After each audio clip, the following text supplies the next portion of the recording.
अगर इस प्रसंग को बहुत ध्यान से सुनोगे तो काफी लाभ प्राप्त होगा। मोह का नाश करने वाला बहुत उत्तम प्रसंग है, अहंकार का दमन करने वाला बहुत उत्तम प्रसंग है, भगवत प्राप्ति के लिए बहुत उत्तम प्रसंग है। प्राचीन काल की बात है, शूरसेन देश में चक्रवर्ती सम्राट महाराज चित्रकेतु राज्य करते थे। वो इतने धर्मात्मा थे कि बिना जोते बोए पृथ्वी अपने आप अन्न देती थी, अपने आप रस देती थी, अपने आप फल देती थी। गेहूं बोने की जरूरत नहीं, अपने आप जैसे जंगली फल फूल होते हैं ऐसे सब अन्न रस फल फूल होते थे। धर्मात्मा राजा की ऐसी राज्यवृत्ति में स्वयं पृथ्वी सब फल फूल अन्न रस देती थी बिना जोते बोए। और उनके 1 करोड़ रानियां थी। संतान नहीं हो रही थी तो रानियां बढ़ाते चले जा रहे थे। और किसी में भी ऐसी सामर्थ्य नहीं कि संतान उत्पन्न कर दे। इसका आध्यात्मिक भाव समझ लीजिए। चित्त ही चित्रकेतु है और उसकी करोड़ों वृत्तियां ही रानियां हैं और उसका फल भगवान की प्राप्ति है। अगर वृत्ति भगवान में नहीं लगी तो व्यर्थ ही है। ये करोड़ों वृत्तियां ही रानियां हैं। चित्रकेतु अर्थात चित्त ही, चित्त की वृत्तियां करोड़ों होती हैं, चित्त एक और चित्त की वृत्तियां करोड़ों, और उसका फल भगवान वासुदेव की प्राप्ति हो जाना, वही संतान की उत्पत्ति है। किसी में भी फल उत्पन्न करने की, संतान उत्पन्न करने की योग्यता नहीं है। रानियां बढ़ती हैं 1 करोड़, कोई संतान नहीं, कोई गर्भ धारण करने की सामर्थ्य नहीं रख रही थी। चित्रकेतु के पास किसी बात की कमी नहीं थी। सुंदरता, उदारता, युवावस्था, कुलीनता, विद्या, ऐश्वर्य, संपत्ति सब कुछ था, पर संतान नहीं। 1 करोड़ रानियां सब बांझ। बड़ी चिंता उनको हुई। सारी पृथ्वी के एक छत्र सम्राट, 1 करोड़ सुंदर रानियां, समस्त वैभव, पर एक भी संतान नहीं। अब उनके हृदय में बहुत जलन, बहुत ताप कि मेरा जीवन व्यर्थ है। जो गृहस्थ है उसके पुत्र संतान नहीं होती, उसको पुत नाम का नरक प्राप्त होता है। अगर भगवान को अपना मानकर भजन कर ले तो हर ऋण से मुक्त होकर परम पद को प्राप्त हो जाता है। कल एक विदेश से आए हुए भगत थे, शायद ऑस्ट्रेलिया या कहां, ऐसे ही बोल रहे थे। गए थे हम 2-4 साल से प्रवचन सुन, बड़े अच्छे साधक थे। तो उनका हम भगवान का भजन न करें, मेहनत से कमाते हैं, कभी कोई पाप कर्म नहीं करते, किसी से कोई मतलब नहीं है, अपने परिवार का पोषण करते हैं, जरूरी भगवान का भजन करना, फिर क्या हमें मोक्ष नहीं प्राप्त होगा? हम कहा नहीं, दुर्गति प्राप्त होगी। क्यों? हम कोई पाप कर्म करते हैं? नहीं। पर मालिक की संपत्ति को मुनीम हड़प ले तो सबसे पहले बुद्धि खराब हो गई। भगवान की वस्तु को तुम अपना मान रहे हो और भगवान का स्मरण नहीं कर रहे हो, भगवान को समर्पित नहीं कर रहे हो, अपराध है। नाथ सकल संपदा तुम्हारी, मैं सेवक समेत सुतनारी, और राधा राधा राधा, और सारे कर्म भगवान को समर्पित। अब मोक्ष हो जाएगा, अब कल्याण हो जाएगा। बोले नियत खराब ना हो तो? नियत तो पहले ही खराब कर दी। मालिक की संपत्ति को अपनी मान करके भोग रहे, नियत तो पहले ही खराब कर दी। यही बिना अध्यात्म के सूक्ष्मता को समझे जीव, ऐसा क्या भजन की जरूरत है? हम अपने परिवार, तुम्हारा परिवार है, तुमने पैदा किया है। 1 करोड़ रानियां एक भी पुत्र नहीं पैदा कर पा रहे। भगवान ने तुम्हें दिया, स्त्री दिया, पुत्र दिया, घर दिया, मकान दिया, दुनिया की सब संपत्ति तुम्हें जो दी, तो तदीयम वस्तु गोविंदम तुभ्यमेव समर्पये, उससे भगवान की आराधना करो, भगवान का स्मरण करो। अगर ये नहीं करते हो, नर्तन कर फल विषय न भाई, भजिए राम सब काम ध्याई, तो तुम्हारी नियत खराब है, तुम्हें दंड मिलेगा। बड़े अंदर से जल रहे महाराज चित्रकेतु की 1 करोड़ रानियां, एक भी पुत्र नहीं। जब कोई धर्मात्मा पुरुष परेशान होता है तो महात्मा से मिला दिया जाता है, या तो महात्मा के यहां पहुंचा दिया जाता है या महात्मा उसके यहां पहुंच जाते हैं। तो समर्थ अंगिरा ऋषि, देवर्षि नारद, ये विभिन्न लोकों में विहरण करने वाले महापुरुष, ये पहुंच गए चित्रकेतु के महल में। राजा ने देखा अंगिरा जी पधारे, प्रत्युत्थान अर्घ आदि अर्पित करके साष्टांग प्रणाम किया, बैठा ला, आतिथ्य सत्कार किया और चित्रकेतु जी चरणों के समीप बैठ गए। अंगिरा जी ने कहा कि राजा तुम दुखी से दिखाई दे रहे हो, तुम्हारा राष्ट्र, कोष, सेना, परिवार ये सब ठीक है ना? कौन सी परेशानी? तुम चिंताग्रस्त कैसे हो? और राजन, सुखी वही होता है जो अपने मन को वश में कर लेता है। सब कुछ ठीक हो लेकिन मन वश में ना हो तो जलाता रहता है, उक्लेश देता रहता है। बड़े बड़े लोकपाल भले अधीन हो जाएं, लेकिन अगर मन अधीन नहीं हुआ तो वो असंतुष्ट जलता रहेगा। तुम संतुष्ट नहीं हो, क्या बात है? क्योंकि असंतुष्टता का कारण कामना होती है। तुम्हारे मुख पर चिंता स्पष्ट झलक रही है, असंतोष झलक रहा है। स्वयं तुम ही उसके कारण हो। क्या कामना कर बैठे हो? महाराज अंगिरा ऋषि तो त्रिकालज्ञ थे, पर उनके मुख से कहलाना चाहते थे। सम्राट चित्रकेतु ने कहा, भगवान, जिन योगियों की तपस्या, ज्ञान, धारणा, ध्यान, समाधि के द्वारा सारे पाप नष्ट हो चुके हैं, जिनका जीवत्व तो नष्ट हो चुका है, वो त्रिकालज्ञ होते हैं। उनको अंतर और बाहर दोनों बातें पता होती है, और वो बातें आपको पता है। मैं जानता हूं आप त्रिकालज्ञ महापुरुष हैं। ऐसा होने पर भी जब आप जानबूझकर मुझसे ही सुनना चाहते हैं तो मैं आपकी आज्ञा मान करके निवेदन करता हूं। मुझे पृथ्वी का एक छत्र साम्राज्य प्राप्त है, ऐश्वर्य प्राप्त है, संपत्तियां प्राप्त हैं, लोकपाल भी जिनके लिए लालायित रहते हैं ऐसे भोग प्राप्त हैं, 1 करोड़ रानियां हैं, फिर भी एक भी संतान नहीं। महाभाग्यवान महर्षि, मैं तो बहुत दुखी हूं। और मैं ही दुखी नहीं, मेरे पितर भी दुखी हैं, क्योंकि उनको पिंडदान नहीं मिलेगा। जब संतान ही नहीं तो क्या होगा? अब परलोक में मुझे नरक मिलेगा। ऐसी व्यवस्था कर दीजिए कि लोक परलोक मेरा सुखमय हो जाए। श्री सुखदेव जी कहते हैं, परीक्षित, जब राजा चित्रकेतु ने इस प्रकार प्रार्थना की तो सर्व समर्थ्यम परम कृपालु ब्रह्मपुत्र भगवान अंगिरा ने त्वष्टा देवता के योग्य चरण निर्माण करके उनका यजन किया। और चित्रकेतु की सबसे बड़ी रानी, जो सद्गुणवती और महान स्वभाव वाली, कृतद्युति उनका नाम। महर्षि अंगिरा ने मंत्रों के द्वारा यजन किया हुआ चरु उन्हीं को केवल दिया, कृतद्युति। राजा चित्रकेतु से कहा, तुम्हारी पत्नी के गर्भ से एक पुत्र होगा जो तुम्हें हर्ष और शोक दोनों प्रदान करेगा। और ऐसा कहकर अंतर्ध्यान हो गए। चित्रकेतु को एक बात केवल सुनाई दी, तुम्हारे पुत्र होगा। आगे की बात नहीं सुनाई दी, जो हर्ष और सुख प्रदान करने वाला होगा। महारानी कृतद्युति प्रसाद को जो मंत्र से अभिषिक्त था पाया और गर्भ धारण किया। अब तो रोज चित्रकेतु के हृदय में अपार आनंद और सीधे राजकाज करके कृतद्युति के ही महल में जाना। कृतद्युति का गर्भ शुक्ल पक्ष के चंद्रमा के समान दिनों दिन क्रमशः बढ़ने लगा। समय आने पर महारानी कृतद्युति के गर्भ से एक सुंदर पुत्र हुआ। जिस दिन से गर्भ रहा उस दिन से गर्भ जब आज प्रकट हुआ, महाराज रोज वहीं जाते। और ये बात शेष रानियों के हृदय में आग पैदा कर दी कि आने की तो बात क्या, देखते भी नहीं महाराज, बस जब देखो कृतद्युति के महल में। अब जब पुत्र हुआ तो महाराज ने राजकाज में भी जाना कम कर दिया, बस इतने आनंदित पुत्र के लाड़ प्यार में खूब लुटाया। हर्ष, सम्राट थे, कोई कमी तो थी नहीं। वस्त्राभूषणों से सुसज्जित होकर ब्राह्मणों से स्वस्थ वाचन कराया, पुत्र का जात कर्म संस्कार करवाया और ब्रह्म ऋषियों को, ब्राह्मणों को सोना चांदी वस्त्र आभूषण, गांव के गांव और घोड़े हाथी 6 अर्बुद गौओं का दान किया। 6 अर्बुद। राजा चित्रकेतु पुत्र के लिए धान, सब जो जो मांगा सब ब्रह्म ऋषियों को, मांगने वालों को। जैसे मेघ वर्षा करता है ऐसे धन की वर्षा की चित्रकेतु जी ने, क्योंकि बड़ी कठिनाई और कामनाओं के बाद पुत्र की प्राप्ति हुई। महारानी कृतद्युति बहुत गर्व में, क्योंकि पुत्र हुआ तो उनका सबसे बड़ा सम्मान। 1 करोड़ रानियां थी।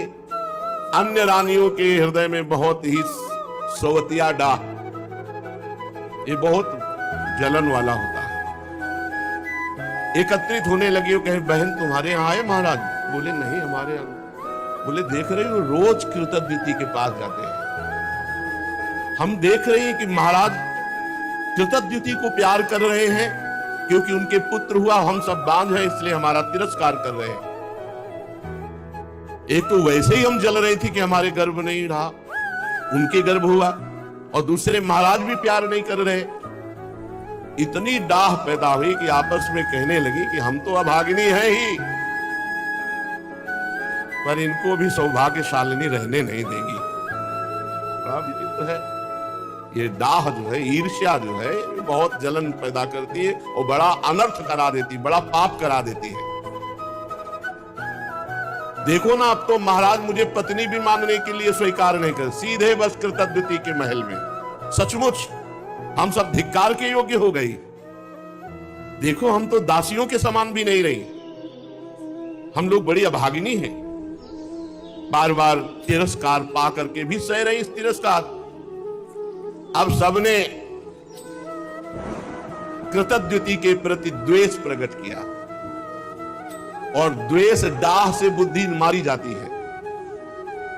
उनके हृदय में क्रूरता छा गई और सबने एक संगोष्ठी बैठा ली अन्य रानियों ने, और कहा कि अगर राजे कुमार मार दिया जाए तो कृतद्युति जो फूली फूली घूम रही है ये सब ठीक हो जाएगा। देखो ईर्ष्या कौन सा रूप धारण करती है। नन्हे राजकुमार को मारने का प्लान बना लिया, संकल्प कर लिया।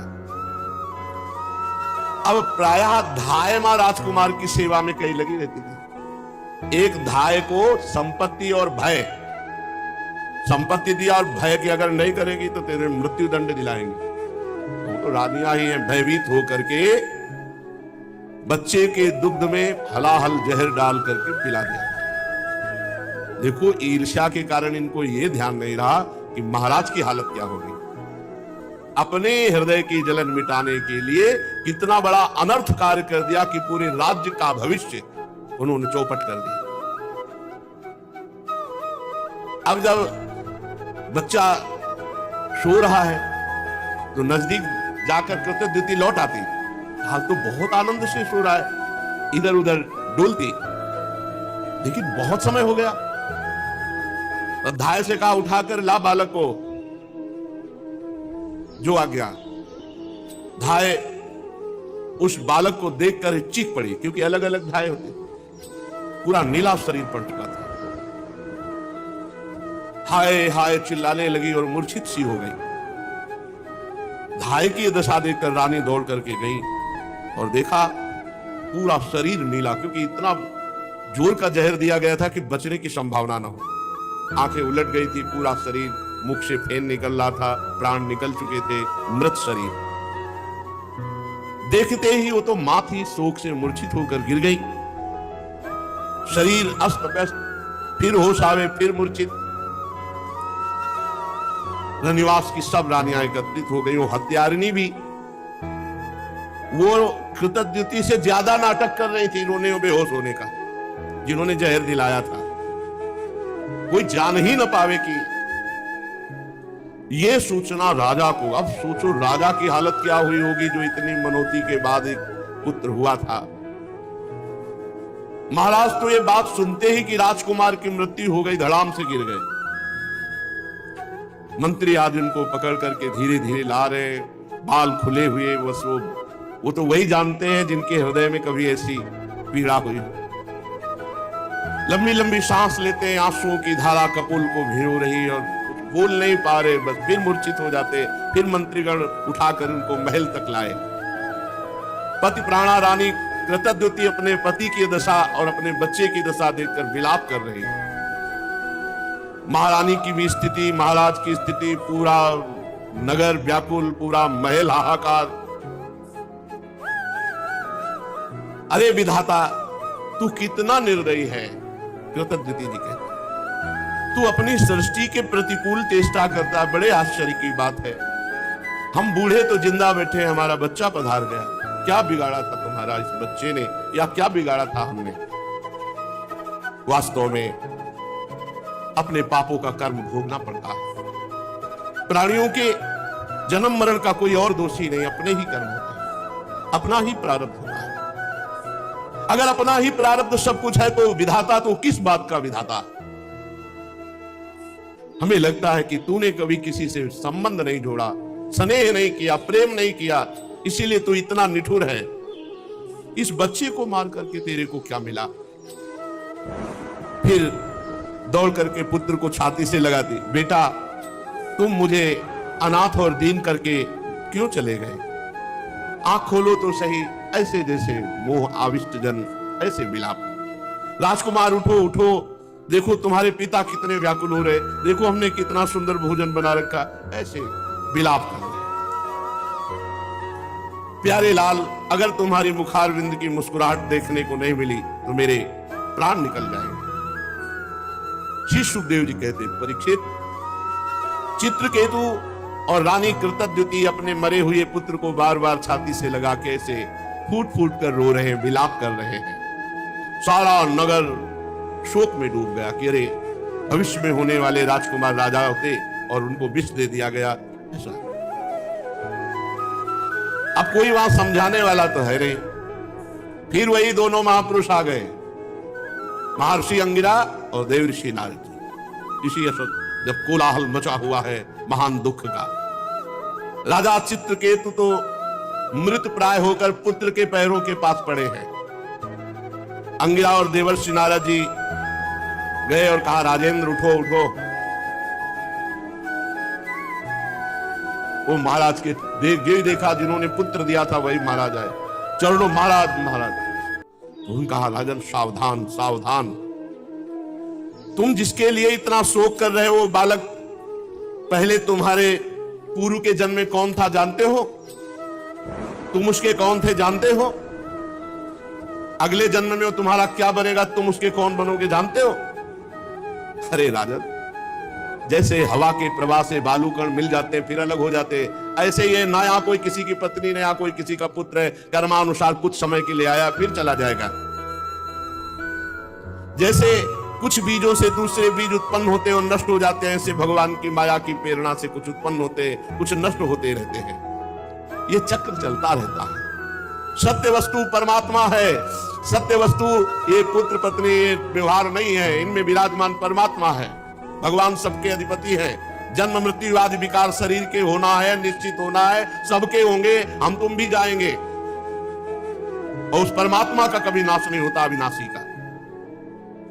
राजन, जैसे बच्चे घर घरौंदे बनाते हैं, खेल खिलौने बनाते हैं, खेलते हैं, बिगाड़ देते हैं, ऐसे ये संसार का खेल है। वो भगवान इसको अपने आप में रचता है, अपने आप से खेलता है, अपने आप का विनाश करता है। तुम क्यों इतना विकल हो रहे हो? पिता की देह द्वारा माता की देह से पुत्र की देह की उत्पत्ति होती है। पिता, माता और पुत्र, इन तीनों में परमात्मा विराजमान है, कोई नहीं जान पाता। बाहरी दृष्टि से अपने संबंधों को मान लेते और जब समय आता है बिछुड़ते तो हाय हाय करते हैं। ये सब अविद्या कल्पित, माया कल्पित है।